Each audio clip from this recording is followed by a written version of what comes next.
আসসালামু আলাইকুম বন্ধুরা, কি মজার রেসিপিতে সবাইকে স্বাগতম। আজকে আমি তোমাদের সাথে শেয়ার করব আমার পুঁইশাক গাছের পাতা দিয়ে খুবই মজার একটি পাকোড়া রেসিপি। চলো তাহলে দেখি। এখানে আমি পাকোড়ার জন্য পুঁইশাক পাতাগুলো ছিঁড়ে নিচ্ছি। পুঁইশাকগুলো ভালো করে ধুয়ে এই যে কুচি কুচি করে নিলাম। আর একটি আলু আমি এইভাবে কুচি কুচি করে নিয়েছি। পুঁইশাক যতটুকু, আলু তার অর্ধেক নিয়েছি। দিয়ে দিলাম স্বাদমতো লবণ, আধা চামচ পরিমাণ বেকিং সোডা, ধনিয়া গুঁড়া, মরিচ গুঁড়া, আদা বাটা আর রসুন বাটা। তোমরা এখানে পেঁয়াজ কুচি, কাঁচামরিচ অথবা অন্য কোনো মশলাও দিতে পারো তোমাদের স্বাদ অনুযায়ী। এই যে একটু একটু ময়দা দিয়ে এখন আমি একটি খামির করে নেব, ডো করে নেব।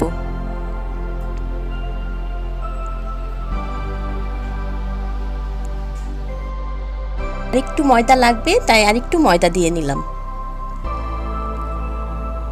ময়দা দিয়ে খুব ভালো করে মেখে এই যে এরকম হবে, এরকম করে মেখে নেব। এখন চুলায় তেলটা খুব ভালো করে গরম করে আমি পাকোড়াগুলো দিয়ে দেব। এই যে দেখো, আমি কিন্তু একটু খোলা খোলা করে পাকোড়াগুলো দিয়েছি।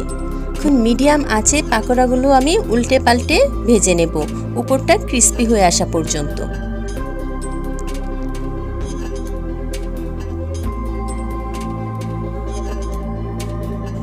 আর বন্ধুরা, যারা এখনও আমার চ্যানেলটা সাবস্ক্রাইব করনি, প্লিজ সাবস্ক্রাইব করে দেবে। আর যারা করেছো সাবস্ক্রাইব, তাদেরকে অসংখ্য অসংখ্য ধন্যবাদ। এই যে দেখো, আমার পাকোড়াগুলো কিন্তু প্রায় হয়ে এসেছে। পাকোড়াগুলো এখন আমি উঠিয়ে নেব। এই পর্যায়ে পাকোড়াগুলো একটু নরম মনে হচ্ছে, কিন্তু চুলা থেকে নামালে একেবারে ক্রিস্পি হয়ে যাবে। এই যে দেখো, এখন কিন্তু একটু নরম লাগছে, কিন্তু নামালে অনেকটা ক্রিস্পি হয়ে যাবে।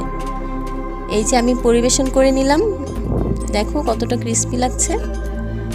মরিচের গুঁড়া আর বিট লবণ দিয়ে আর টমেটো সস দিয়ে আমি পাকোড়াটা পরিবেশন করে নিলাম।